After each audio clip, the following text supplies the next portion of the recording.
नमस्तुभ्यम। अभी गुरुजी की कथा मालेगांव महाराष्ट्र में चल रही है और आज तीसरे दिन की कथा थी।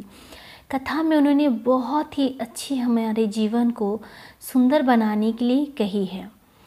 सबसे पहली बात उन्होंने कही है कि भगवान ने हमें ये जो मानव जीवन दिया है, अगर हम उसका सदुपयोग नहीं करेंगे, अगर मानव जीवन मिलने के बाद भी हम अच्छे कर्म सत्कर्म नहीं करेंगे, इस मानव जीवन को सफल नहीं करेंगे, तो वह कभी हमें दोबारा जन्म नहीं देंगे। जैसे अगर आपने किसी को काम पे रखा, किसी को कुछ काम दिया और अगर उसने उस काम को अच्छे ढंग से नहीं किया, तो आप दोबारा कभी भी उस व्यक्ति को काम नहीं सौंपेंगे। ठीक इसी तरह परमात्मा ने हमें ये सुंदर सा जीवन दिया है अच्छे कर्म करने के लिए, पर अगर हम अच्छे कर्म नहीं करेंगे और बुरे कर्मों में लिप्त होकर इस मानव जीवन को व्यर्थ कर देंगे, मानव शरीर को जो बेकार कर देंगे, तो भगवान हमें दोबारा कभी भी मानव जीवन नहीं देगा। पाप और पुण्य, अगर मानव जीवन पाने के बाद भी हम केवल पाप करेंगे और पुण्य न कमाएं, तो फिर हमारा यह जीवन व्यर्थ है। तो पाप और पुण्य है क्या? पाप और पुण्य में क्या अंतर है? पाप और पुण्य में अंतर केवल यही है कि पाप अपने आप हो जाता है और पुण्य करने के लिए हमें 1000 बार सोचना पड़ता है। जैसे हमने फ़ोन लेके किसी से बात करने के लिए शुरू किया, किसी से बात करते करते फिर हम कब दूसरे की चुगली बुराई निंदा करना शुरू कर देते हैं, हमें पता ही नहीं चलता और इस तरह हमसे पाप हो जाता है। अनजाने में ही सही हम पाप कर बैठते हैं। छल कपट बेईमानी धोखा, इस तरह से न जाने हम कितने पाप अनजाने में ही और जानबूझकर भी करते हैं। हम जानते हैं कि ये गलत होगा, फिर भी हम ऐसे गलत कर्म करने से पीछे नहीं हटते। लेकिन पुण्य, अगर किसी को कोई कपड़ा दान करना है, वस्त्र दान हो, चाहे अन्न दान हो या कोई शिक्षा देना हो, तो हम 1000 बार सोचते हैं कि उसको दें या ना दें। इस तरह तो पाप और पुण्य में अंतर केवल ये है कि पाप स्वतः होता है अपने आप और पुण्य 1000 बार सोचना पड़ता है, जबकि हमें करना इसका उल्टा चाहिए। मानव जीवन मिलने के बाद हमें मंदिर जाना चाहिए और भगवान का नाम स्मरण करना चाहिए। जैसे कि हम दुकान जाते हैं या फिर कहीं काम पे जाते हैं, कहीं भी जब हम जाते हैं तो लौट कर घर ही आते हैं। चाहे हम घूमने भी बाहर जाते हैं 10 दिन 15 दिन 1 महीना, लेकिन आते वापस घर ही हैं। भले ही हमने वहाँ जाकर कितने भी पाप किए, दुकान गए, वहाँ पे छल कपट की, झूठ बोल कर ज़्यादा दाम देकर कपड़े बेचे या कुछ भी सामान बेचा, हमने झूठ बोला, छल किया, बिजनेस व्यापार में धोखा करी, लेकिन फिर भी हम लौट कर घर ही आते हैं। तो जब हम घर आते हैं तो हमारा माता पिता जो है हमें गले लगा लेते हैं। वो हमें ये नहीं देखते हैं कि हम क्या करके आ रहे हैं। ठीक वैसे ही हम भले पाप करें या पुण्य करें, हमारा एक ही घर होना चाहिए और वो घर है महादेव का घर। जब हम महादेव के घर जाएंगे लौट के प्रतिदिन, तो महादेव हमारे पाप को नष्ट करके हमें वरदान, हमें पुण्य फल प्रदान करेंगे, हमें एक्सेप्ट कर लेंगे, वो हमें ग्रहण करेंगे, स्वीकार करेंगे। जैसे कोई बच्चा है, अगर वो गटर में पड़ गया है तो बहुत सारे लोग जो है उसको मिलकर उठा देंगे, पर कोई भी उस बच्चे के वस्त्र को चेंज नहीं करेगा, कपड़े को चेंज नहीं करेगा। लेकिन जब वो बच्चा घर लौटेगा तो उसके माता पिता ये नहीं देखेंगे कि उसका बच्चा गंदा है या उसके कपड़ों में कितनी गंदगी लगी हुई है, वो अपने बच्चे को सबसे पहले गले लगा लेंगे।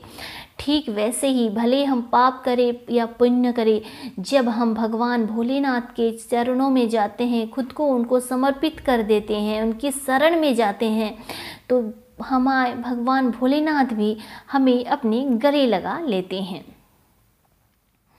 दूसरी बात, जब हम 1 लोटा जल लेकर भगवान भोलेनाथ को चढ़ाने जाते हैं, तब ये समझे कि हम केवल जल नहीं चढ़ा रहे हैं। जब हम अपने घर से 1 लोटा जल लेकर जा रहे हैं, तो समझिए कि हम अपने घर की बात अपने महादेव को बता रहे हैं। घर की जो हालत है, घर की जो स्थिति है, जो हम किसी से नहीं बोल सकते, नहीं बता सकते, वह केवल देवाधिदेव महादेव को हम उस जल के सहारे बता रहे हैं। ऐसा समझ ले कि महादेव हमारे घर के बुजुर्ग हैं, जो सदैव हमारे भले के लिए ही सही निर्णय लेते हैं। तो हमारे लिए क्या अच्छा है क्या बुरा, जब हम वो जल समर्पित करते हैं तो भगवान भोलेनाथ हमारे लिए सोच लेते हैं, हमारा निर्णय वो कर देते हैं, जो हमारे लिए सही होता है वो वही करते हैं। दूसरी बात कि पुण्य है क्या, पाप क्या है ये तो समझ गए, तो आइए समझते पुण्य क्या है। पुण्य ये है कि हम घर पे रहे, परिवार में रहे, और घर में कोई भी अतिथि आए, चाहे वो भूखा हो या प्यासा कोई आए, तो हम घर पे रह कर ही परमार्थ करें, तो वह पुण्य जो है हमारा अर्जित होते चला जाता है। माला लेकर गंगा के किनारे या किसी नदी के किनारे बैठकर रहने से, घर परिवार की जिम्मेदारियों से भागकर अगर आप बैठ रहे हैं तो फिर उसमें कोई पुण्य नहीं है। अगर आप अपनी जिम्मेदारियों को निभाते हुए घर में रह कर भी अगर आप अपनी जिम्मेदारी को सही तरीके से निभा रहे हैं तो आपको बहुत ही पुण्य फल मिलेगा। दूसरी, जब दुख की घड़ी या रोग कष्ट आता है तब हमें ये समझना चाहिए कि हमारे जो पाप हैं वह कट रहे हैं। ये मत समझिए कि हमसे पाप हो गया, ये समझिए कि हमारे जो पाप हैं वो कट रहे हैं। और अगर आपके सुख के दिन आए हैं, आप आराम से एसी में सो रहे हैं, घूम फिर रहे हैं, गाड़ी में डनलप में सो रहे हैं, फुल एंजॉयमेंट कर रहे हैं, तो आप समझ लीजिए कि आपके पास जो संचित पुण्य था वो खर्च हो रहा है, समाप्ति की ओर है। तब आप फिर से पुण्य कमाना शुरू कर दीजिए। जब आपके पास पैसा आ जाता है तब आप किसी भूखे को भोजन कराएं, किसी प्यासे को पानी पिलाएं, उस पैसों का सदुपयोग करें, दान पुण्य धर्म करें। केवल माला ले लेकर बैठ जाएं या मंदिर जाएंगे तो पुण्य आपको नहीं मिलेगा। किसी साधारण व्यक्ति के काम आइए, उसके दुख के घड़ी में जाकर खड़े हो जाएं, उसका सहयोग करें, तो वह होता है पुण्य। दूसरी बात, और एक पुण्य की जो उन्होंने बात कही है कि सबसे बड़ा पुण्य का कार्य क्या है बिना पैसों का, तो सबसे बड़ा पुण्य का कार्य है जो आप कर सकते हैं बिना पैसों के, तो आप कहीं वृक्षारोपण कर दें, वृक्ष लगा दें, या एक बेलपत्र का पेड़ लगा दें, एक बेलपत्र की वृक्ष लगा दें। क्योंकि जब भी कोई भी व्यक्ति जब भी उस वृक्ष की छांव में बैठेगा, उस वृक्ष के नीचे बैठकर पानी पिएगा, तब आपको पुण्य फल प्राप्त होगा, क्योंकि आपने किसी को छांव दी है, छांव प्रदान की है। और अगर आपने बेलपत्री का पेड़ लगाया है तो अगर कोई व्यक्ति उस बेलपत्र के पेड़ से एक बेलपत्र भी भगवान भोलेनाथ को समर्पित करेगा तो आपके 70-71 पीढ़ी ऐसे ही तर जाएंगे, आपको अनंत कोटि फल उसका मिलेगा जब आप एक बेलपत्र लगाएंगे। दूसरा, महाभारत में भी पुण्य की लड़ाई चली थी। जब महाभारत की लड़ाई हो चुकी थी और कौरवों में दुर्योधन, दुशासन इत्यादि की मृत्यु हो गई थी, धृतराष्ट्र के 100 पुत्रों की मृत्यु हो गई थी, उसके बाद फिर पुण्य की लड़ाई चली थी, जिसको भगवान कृष्ण ने उद्योग पर्व में बताया है। जिसमें जब कौरव में कृपाचार्य, धृतराष्ट्र, गांधारी, कृतवर्मा आदि कुछ ही व्यक्ति बचे थे और पांडवों में सभी जीवित थे, तब कृष्ण ने कहा कि पांडवों को राज्य दे दो। तो धृतराष्ट्र ने कहा और कृतवर्मा ने कहा कि हम ऐसे नहीं देंगे राज्य, युद्ध अभी बाकी है, उन्हें युद्ध जीतना पड़ेगा। तब कृष्ण ने कहा कि ठीक है, अगर युद्ध जीतना पड़ेगा तो अब 3 बाण की लड़ाई होगी। 3 बाण पांडव की ओर से चलेंगे और 3 बाण कौरव की ओर से चलेंगे। जो विजयी होगा, जो विजेता होगा, उसे ही यह राज्य मिलेगा। तो सबसे पहले पुण्य का बाण अर्जुन ने चलाया। तो कृष्ण ने अपने जो पुण्य थे, जो जब उन्होंने वृंदावन में गोवर्धन पर्वत उठाया था उसका पुण्य, ब्रजवासियों की रक्षा की थी उसका पुण्य, श्री कृष्ण ने अर्जुन के बाण में दे दिया। तो जब अर्जुन ने अग्नि बाण चलाया तो कृष्ण के पुण्य को पाकर वो और भी ज़्यादा प्रज्वलित हो चुका था, अग्निबाण और भी प्रज्वलित और भी खतरनाक हो चुका था। तब कृतवर्मा ने भी एक अग्निबाण छोड़ा। कृतवर्मा ने कहा, अगर मैं एक स्त्री, एक पत्नी व्रत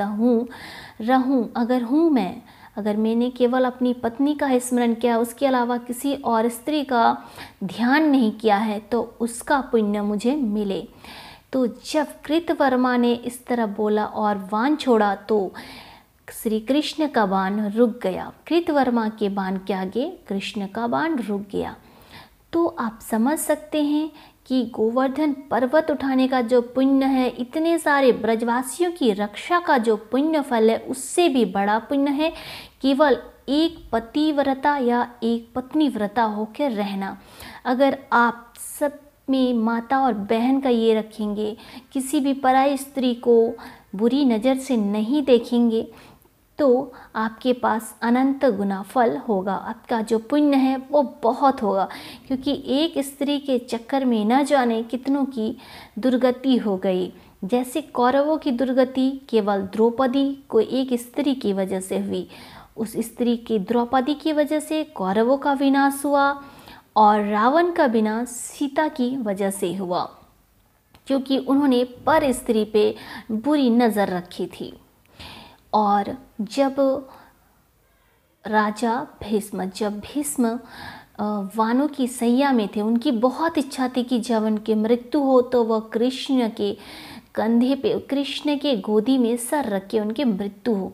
पर जब वो बानों की सैया में अपने अंतिम समय को गिन रहे थे, तब उसने कृष्ण ने से पूछा कि कृष्ण, मैंने जीवन भर हमेशा किसी का भी तुम्हारा भजन कीर्तन किया और मैंने कभी किसी का बुरा नहीं किया, तो फिर आखिर ऐसा क्या हुआ कि मुझे इस बानों की सैया में सोना पड़ रहा है, जबकि श्री राम ने जटायु पक्षी को अपने गोदी में, उसकी मृत्यु जो हुई थी जटायु पक्षी की श्री राम के गोदी में हुई, तो मुझे तुम्हारी गोद क्यों नहीं मिल रहा है? राम के स्वरूप तुम कृष्ण, मुझे तुम्हारी गोद क्यों नहीं मिल रही है? तो श्री कृष्ण ने कहा कि जटायु एक छोटा सा, एक साधारण सा पक्षी होते हुए भी एक स्त्री की मर्यादा, एक स्त्री की रक्षा करने के लिए रावण से भिड़ गया, इसीलिए उसे राम की गोद प्राप्त हुई। और तुमने, भीष्म ने, इतने बड़े भीष्म, इतने बड़े पितामह भीष्म होकर भी जब भरी सभा में द्रौपदी का चीर खींचा जा रहा था, तब तुम्हारे मुंह से एक वचन भी नहीं निकला। तुम चुप रहे। तुम चाहते तो बोल सकते थे, लेकिन तुम चुप रहे। इसीलिए तुमने उस एक स्त्री की रक्षा नहीं करी, इसीलिए तुम्हें आज बानों की सैया पे सोना पड़ रहा है। तो आप समझ सकते हैं कि एक पत्नी व्रता या एक पतिव्रता होना कितना ज़्यादा पुण्य फल है। दूसरी बार जब कृष्ण ने अर्जुन से कहा कि अब बाण छोड़ो, तो अर्जुन जब अग्नि बाण छोड़ा तो कृष्ण ने गजेंद्र मोक्ष का जो पुण्य है, द्रौपदी चीर के समय जो उसने चीर दान किया था उसका पुण्य है, सभी को दर्शन देने का जो पुण्य फल प्राप्त है, द्रौपदी को एक साग से जो 10,000 ब्राह्मणों का पेट भरने का जो पुण्य था वह सब दे दिया। और उसके बाद अर्जुन ने बाण छोड़ा। तब कृतवर्मा ने कहा, बाण लेकर कहा कि मैं अपने बच्चों का अगर मैंने और अपने परिवार का पालन अगर मैंने सही नीति से किया है, बिना छल कपट, बिना किसी का दिल दुखाए, अच्छाई और सत्कर्म से किया है, उसका पुण्य मुझे मिल जाए।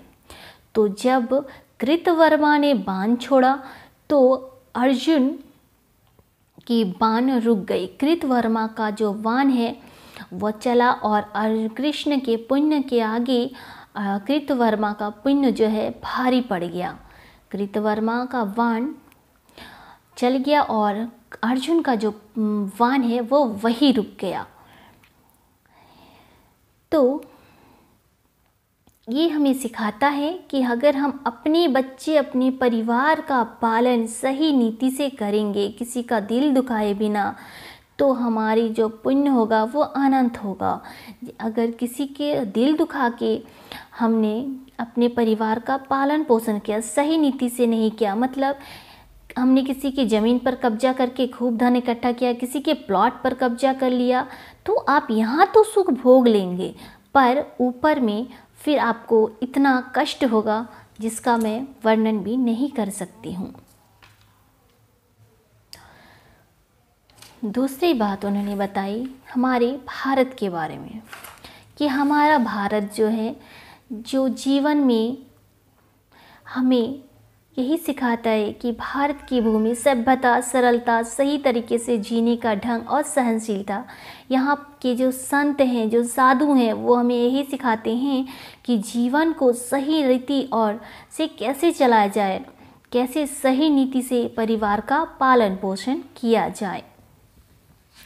दूसरी बात, जैसे कि हम अपनी जो तिजोरी होती है, जो हमारी अलमारी होती है, वहाँ पे हम सोने का सामान रखते हैं, चांदी का सामान, बर्तन सोने चांदी के रखते हैं, पैसा भी रखते हैं तो 10, 5 या 2 रुपये का सिक्का नहीं रखते, 2-2 हज़ार के नोट की जो गड्डी होती है वो रखते हैं। उसमें हम कचरा भर के नहीं रखते। हमारी जो अलमारी होती है उसमें हम टूटे फूटे बर्तन, जूते चप्पल, ये सब कबाड़ का जो सामान होता है वो सब हम नहीं रखते हैं। लेकिन हमारा जो शरीर है, जो देह भगवान ने हमें दी है इतनी कीमती, तो उसमें हम कचरा भरकर क्यों रखें? क्यों हम उसमें छल कपट, निंदा, बुराई, ये सब हम उसमें भरकर क्यों रखें? भगवान ने इतना अच्छा शरीर दिया है, इतना अच्छा मन, इतना अच्छा हृदय, तिजोरी, अलमारी दी है, तो क्यों ना हम भगवान का भजन कीर्तन स्मरण करके अपने परिवार का पालन पोषण करें, सही नीति और सत्कर्म, सच्चाई और ईमानदारी से भगवान की भक्ति को रखें, तभी यह मानव जीवन श्रेष्ठ है। बेकार की चीज़ें अगर इस मानव जीवन में रखेंगे तो वह श्रेष्ठता नहीं है। देहा की तिजोरी भक्ति का चाटेवा, ओ हर बार दवा। तो हमारे जो शंभुनाथ हैं उनके लिए ये बात कही गई है कि हमारी जो देह की तिजोरी है उसमें भक्ति को भर के रखें। अगर हम इस देह में, जो हमारी देह है, अगर उसमें हम पूंजी जो भी हम कमाएंगे तो सत्कर्म की जो पूंजी होती है, सत्य की, ईमानदारी की जो हमारी कमाई गई पूंजी होती है वो हमें सुख प्रदान करेगी। अगर हम एक कौड़ी भी रखेंगे तो ईमानदारी और सच्चाई की रखेंगे, क्योंकि सत्कर्म से कमाया गया धन कभी हमें पीछे नहीं रखती, हमें हमेशा आगे ही बढ़ाती है। देखने में भले ये लगे कि जो लोग गलत काम करते हैं वो आगे बढ़ रहे हैं, लेकिन सच्चाई ये होती है कि जो सत्य से कमाते हैं, ईमानदारी और अच्छाई से कमाते हैं, भगवान स्वयं उनके साथ रहते हैं। दुख और सुख की परिस्थिति भले आती रही, पर भगवान भोलेनाथ उसके सर पे अपना हाथ हमेशा बनाए रखते हैं। दूसरी बात, एक माँ और एक पत्नी, जब एक पति जो होता है, जब उसकी पत्नी उन्हें कुछ कहती है तो उन्हें बुरा लगता है कि वह बुरा बोल रही है, मुझे अच्छा नहीं लग रहा है। और माँ भी अगर अपने बेटे को कुछ बोलती है तो बेटे को भी सुनने में बुरा लगता है। लेकिन एक माँ और एक बेटा का जो रिश्ता होता है वो बहुत ही पवित्र होता है, और एक माँ अपने बेटे को किसी के सामने झुकने देना नहीं चाहती। माँ कभी नहीं चाहती कि उसका बेटा किसी के सामने झुके। वो हमेशा से अपने बेटे को शान देखना चाहती है कि मेरा बेटा शान से रहे, इसीलिए वह अपने बेटे को समझाती भी है। पर पति और जो एक किसी की पत्नी भी अगर अपनी पति को कुछ कह रही है तो भी पति को बुरा लगता है। तो एक पत्नी भी कभी नहीं चाहती कि उसके पति को कोई बुरा भला कहे या किसी के सामने वो झुके। एक माँ और एक पत्नी ही ऐसी होती है जो हमेशा यह चाहती है कि उनका बेटा या उनका पति हमेशा शानो शौकत से रहे, किसी के सामने झुके नहीं। लेकिन पति को अपनी पत्नी और अपनी माँ दुश्मनी नज़र आती है। पत्नी को और माँ के शब्द उसे बुरे अवश्य लगते हैं, पर पति और बेटी हमेशा यह बात याद रखिए कि उनकी माँ या उनकी पत्नी अगर उन्हें कुछ कह रही है तो वो उनकी अच्छाई के लिए ही बोल रही है, उनका वो बुरा नहीं चाहती हैं। क्योंकि माँ, पिता, गुरु, पत्नी, वो जो भी बोले वह सब शंकर है। अगर वो आपकी भले के लिए बोल रही है तो वो बिल्कुल ही शंकर के, स्वयं शंकर ही, उनके जो बोले वो स्वयं शंकर के ही हैं। इसीलिए भोलेनाथ को आप जो भी कहें पूरी विश्वास से बोलें, और भोलेनाथ उसकी मनोकामना अवश्य सुनते हैं, पूरी अवश्य करते हैं। दूसरी बात कि अगर आप कुछ गलत करेंगे तो आपकी पत्नी तो आपको बोलेगी, क्योंकि सिर्फ आपकी पत्नी ही नहीं बोलती। अगर किसी की पत्नी अपने पति को कह रही है तो केवल पत्नी अपने पति को नहीं कह रही है, स्वयं माँ पार्वती भी भोलेनाथ को बोली थी कि उनके बच्चे भूखे हैं। जया विषहरा सांवलीवारी दौतली देव शोक सुंदरी सबको भूख लग रही थी, पर शिव जी जो थे वो समाधि में बैठे हुए थे और वो नहीं सुन रहे थे। तो माँ पार्वती को क्रोध आ गया और उन्होंने शंकर जी को निगल लिया और वह धूमावती कहलाई। इसीलिए धूमावती जो माता है वो प्रकट हुई है। और वह सिंदूर नहीं लगाती क्योंकि वो शिव जी को निगल गई थी, और जब पति नहीं रहते तो माताएं सिंदूर नहीं लगाती हैं। और गुरुजी ने ये भी कहा है, नमन किया है सभी माताएं बहनों को जो आजकल जितने सीरियल्स हैं उनको छोड़ के सब कथा और प्रवचन जो हैं उनका लाभ ले रही है। इसीलिए उन्होंने कहा, खाली न जाता कोई दर से तुम्हारे, मैं भी खड़ी हूँ नन्हे बाहें पसारे। तो और जब कृष्ण जी ने अर्जुन को दूसरा बाण चलाने के लिए बोला था, और जब कृष्ण के बाण के जब कृतवर्मा का बाण जो है कृष्ण के बाण के आगे रुक गया, मतलब कृष्ण का बाण रुक गया और कृतवर्मा का जो बाण है वह भारी पड़ा कृतवर्मा। तो कृष्ण ने सोचा कि तीसरा बाण बाकी है और वही विजयी घोषित करेगा, तो फिर हम क्या करें। तो कृष्ण को समझ में नहीं आ रहा था। कृतवर्मा के साथ तो केवल कृतवर्मा का ही पुण्य था, क्योंकि दुर्योधन दुशासन सभी तो मर चुके थे, और अर्जुन के साथ थे युधिष्ठिर, भीम, नकुल, सहदेव, कृष्ण, द्रौपदी, सबका जो पुण्य था वह अर्जुन के साथ था। तो कृष्ण ने कहा, अर्जुन अगली जो तीसरी बाण है वह तुम अपना पुण्य दे दो। तो अर्जुन ने कहा कि मैं तो पहले ही सबका पुण्य इस पे दे चुका हूँ, केवल मेरा ही नहीं, युधिष्ठिर, भीम, नकुल, सहदेव, द्रौपदी सबका पुण्य जो है और कृष्ण सबका पुण्य जो है मैं पहले ही दे चुका हूँ। तो कृष्ण को समझ में नहीं आया कि अब मैं क्या करूँ, मुझे कुछ पुण्य और याद नहीं आ रहा है। तब कृष्ण ने कहा, मैं रुको थोड़ा, मैं आता हूँ। फिर एकांत में जाकर वह माता रुक्मणी को याद किए। माँ रुक्मणी वहाँ उपस्थित हुई तो कृष्ण ने उससे पूछा, क्या तुम्हें याद है कि मेरे सारे पुण्य कौन कौन से हैं। तो मुझे जो याद है वो मुझे पुण्य जो याद था वह सब मैंने दे दिया है। तो माँ रुक्मणी ने पूछा, आप मुझे बताएं कि आप कौन से पुण्य जानना चाहते हैं, इस जन्म के या फिर उस जन्म के या फिर कौन सा। तो कृष्ण ने क्या कहा और तीसरी बाण में कृष्ण अपना कौन सा पुण्य देंगे कि विजयी जो अर्जुन जो है, पांडव जो है वह विजयी होंगे, ये कल की कथा में बताया जाएगा। आज की कथा में इतना ही बताया गया। अब आइए पत्र की बारी है। आज कुछ ऐसे पत्र हैं जिसको सुन के आपके रोंगटे खड़े हो जाएंगे। सबसे एक जन ने जो पत्र लिखा था उनके पास कागज़ नहीं था, तो उन्होंने जो सफ़ेद पत्तल होती है उसी में उसने पत्र लिख दिया। मालेगांव आकर उन्हें कागज़ नहीं मिला तो उन्होंने पत्तल में पत्र लिख दिया। उनका नाम था रत्ना किरण पाटिल, जो जलगांव महाराष्ट्र से आए थे। इनके पति को जो है व्यसन, मदिरापान और गलत आदत पड़ गई थे, तो फिर बहुत ही परेशान करते थे। घर में आके मार पीट, जुआ ये सब में लग गए थे, कर्जा भी बढ़ गया था। तो उनकी पत्नी प्रतिदिन मंदिर जाकर शंकर जी पर 1 लोटा जल चढ़ाती और वह जल लाकर अपने पति को पिलाने लगी। पशुपति व्रत भी किया। तो धीरे धीरे उनके पति की जो ये आदत है, जो बुरी आदत थी, वह छूट गई और अभी वो बहुत ही प्रसन्न है। भगवान ने उनकी ज़िंदगी संवार दी है और इसीलिए वह कथा में आए थे भगवान को शुक्रिया अदा करने के लिए। दूसरा पत्र लिखा है रत्ना रविंद्र माली, जो जलगांव से आए थे। इनके पति को पेट के कैंसर हो गया था, तो डॉक्टर ने उन्हें 12 कीमो 30 रेडिएशन के लिए बताया था और पैसा भी बहुत बताया था। तो उसकी सास ने कहा कि तुम प्रतिदिन भगवान को जल चढ़ाओ। तो उन्होंने प्रतिदिन भगवान को जल चढ़ाना शुरू किया और एक बेलपत्र जो है शंकर पर चढ़ाकर लाती, अपने पति को खिलाती, वह जल पिलाती। पशुपतिनाथ का व्रत भी किया तो बिना ऑपरेशन से उनका जो कैंसर है, इतनी गंभीर बीमारी थी, वह भी ठीक हो गया। तीसरा जो है वो सोमवंदन समाधान सोनार महाराष्ट्र से, जिनको डबल निमोनिया, इनके पति को जो है ये डबल निमोनिया हो गया था।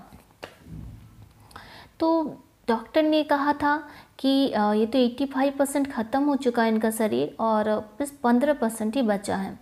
तो और डॉक्टर ने कहा था लगभग इनका ना के बराबर ही बचने की उम्मीद है। तो उन्होंने रात्रि में 9 बजे रुद्राक्ष को गलाकर शिवजी के मंदिर जाकर वह जल चढ़ाया और वह जल ले आकर अपने पति के शरीर पर लगा दी, तो वह पूरी तरह से ठीक हो गए हैं। तो ये हैं भगवान भोलेनाथ के चमत्कार। आइए दूसरा पत्र सुनते हैं। चौथा पत्र है जलगांव महाराष्ट्र से। उन्होंने कहा कि उनके पति ने उनको समझा तो जिससे उनका घर सुधर गया। उनके पति भी बहुत ही शराब पीते थे, सुख शांति से नहीं रहते थे, लड़ाई झगड़ा रोज होता था, घर कर्ज में डूब गया था। परिवार ने 2021 में कथा सुनी, तब से रोज एक लोटा जल चढ़ाती हैं। घर के लोग इन्हें गालियां देते कि क्या तुम सिहोर वाले महाराज के चक्कर में पड़ी हो, एक लोटा जल चढ़ा रही हो। फिर भी वह जल चढ़ाती रही। एक दिन इनके पति बहुत बीमार हो गए, इन्हें हॉस्पिटलाइज कराया। डॉक्टर ने कहा कि बहुत ज़्यादा शराब पीते हैं, अब इन्हें नहीं बचा सकते, इनका शरीर लगभग ख़त्म होने वाला है, अब इन्हें नहीं बचाया जा सकता है। लेकिन उन्होंने भोलेनाथ पे जो विश्वास भरोसा था वो नहीं छोड़ा। भोलेनाथ से कहा कि मैं रोज़ एक लोटा जल चढ़ाती हूँ, क्या तुम मेरे सुहाग की रक्षा नहीं करोगे? कृपा करो भोलेनाथ। और वह जल ले जाकर अपने पति को पिलाया, एक बेलपत्र ले जाकर अपने पति को खिलाया। और डॉक्टर जब वह हॉस्पिटल में ही गई, ये सब किया, जल पिलाया, बेलपत्र खिलाया, मंदिर से लेके गई, तो उन्होंने डॉक्टर के सामने ही उन्होंने ये कहा कि ठीक है। तो डॉक्टर ने कहा कि ये नहीं बच सकते हैं। और जब उन्होंने वह जल पिलाया, बेलपत्र खिलाए, तो उन्हें अच्छा लगा। तब उन्होंने कसम खाई कि आज के बाद मैं कभी, उस बेलपत्र को छूकर कसम खाई उनके पति ने कि मैं कभी भी शराब नहीं पीऊँगा। और धीरे धीरे उनकी आदत जो है वो बिल्कुल भी छूट गई। अभी परिवार जो है कर्जा से भी मुक्त हो गया है, घर में बहुत खुशहाली है। भोलेनाथ ने उनको, उनकी ज़िंदगी सुधार दी, उनका सुहाग लौटा दिया, उनके घर को फिर से खुशियों से भर दिया। पांचवा जो पत्र है वह कविता विनोद पवार, जिनके 2 साल का एक बेटा 12 लीटर गर्म दूध में डूब गया था। दूध उबल रहा था और दूध के बर्तन में वो बच्चा गिर गया था, जो कि और फिर उन्होंने औरंगाबाद हॉस्पिटल ले गए, जहाँ पर डॉक्टर ने 10 से 12 लाख रुपये का खर्चा बताया। इनकी एक चाय की दुकान थी और इतना उन्होंने सोचा कि चाय की दुकान को बेच के ही मैं अपने बच्चे को ठीक करा लूँगा। फिर भी लेकिन डॉक्टर ने कहा कि आधे घंटे के अंदर ऑपरेशन करना होगा। ऑपरेशन के लिए बोला, पर फिर जब देखा तो लगा बच्चे का शरीर जो है वो शांत हो चुका है। डॉक्टर ने कहा कि बच्चा शायद नहीं है, उसका शरीर जो है पूरा जल गया है, इसलिए वह अब स्वस्थ नहीं है। लेकिन उसकी माँ को ही हॉस्पिटल में किसी ने कहा कि मंदिर में जाके जल चढ़ा के लाओ शंकर जी पर और वह जल दे दो। तो तुरंत माँ मंदिर गई और मंदिर में जल चढ़ाकर लाकर बच्चे के मुख में दिया, तो उस बच्चे के प्राण जो हैं देवाधिदेव महादेव ने लौटा दिया। तो इस बच्चे को गुरुजी ने स्टेज में भी बुलाया था। और एक बच्चा आया था, वो बच्चा पिछले 7 साल से बोल नहीं सकता था।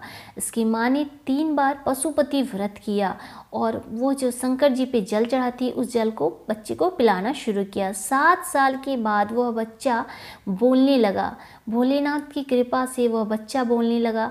तो गुरुजी ने भी उस भोलेनाथ के छोटे से बच्चे को, भक्त को अपने पास बुलाया था स्टेज पर। फिर गुरुजी ने आज एक बहुत ही सुंदर बात की कि कल उन्होंने जो एक बच्ची के बारे में बताया था, जिस बच्ची को सांप ने 3 बार डस लिया था और जिसे डॉक्टर ने मृत घोषित कर दिया था। उस बच्ची का वीडियो जब गुरुजी ने देखा, तो उस बच्ची ने जब बताया कि एक व्यक्ति नंदी पे सवार होकर आया था और उसके साथ एक बहुत ही सुंदर स्त्री माथे पे लाल बिंदी कुमकुम लगाई हुई थी और पास में सिहोर वाला महाराज श्री शिवाय नमस्तुभ्यम श्री शिवाय नमस्तुभ्यम मंत्र का जाप कर रहा था। ये बोलते हुए गुरुजी की आंखें भर आई कि यह जीवन किसी का कितना काम आ जाए तो कितना अच्छा है। अगर मेरी वाणी से सुनकर अगर कोई इन उपायों को करे, भगवान की शरण में जाए, इन सही विधि और सही तरीके से बताए गए उपाय को अगर सही तरीके से करे तो भगवान भोलेनाथ की असीम कृपा बरसेगी और वह व्यक्ति अगर पूर्णतः स्वस्थ हो जाता है तो यह मानव जीवन सफल हो जाएगा। तो ना जाने कितने लोगों का उन्होंने भला किया है अपनी वाणी से। ऐसे गुरु जी के चरणों में मेरा कोटि कोटि वंदने प्रणाम है। मैं भी कोशिश कर रही हूँ कि सही तरीके से और सही विधि से इन उपायों को मंदिर में करके दिखाऊं, ताकि जब भी आप इन उपायों को करें तो आप सही विधि से करें और जब आप दिल और पूरे विश्वास से इस विधि को करेंगे तो मुझे पूरा विश्वास है कि भगवान भोलेनाथ आप सबकी मनोकामना भी अवश्य शीघ्रातिशीघ्र पूरी अवश्य करेंगे। ऐसे ही संपूर्ण कथा की जानकारी के लिए और सारे उपायों को सही विधि सही तरीके से करने के लिए मेरे चैनल को सब्सक्राइब करना बिल्कुल मत भूलिएगा। कोशिश करिएगा इसे आगे भी शेयर करें ताकि बाकी लोगों को भी भगवान के प्रति विश्वास और श्रद्धा बढ़े और भगवान की जो कृपा दृष्टि है वो हमेशा बनी रहे। श्री शिवाय नमस्तुभ्यम।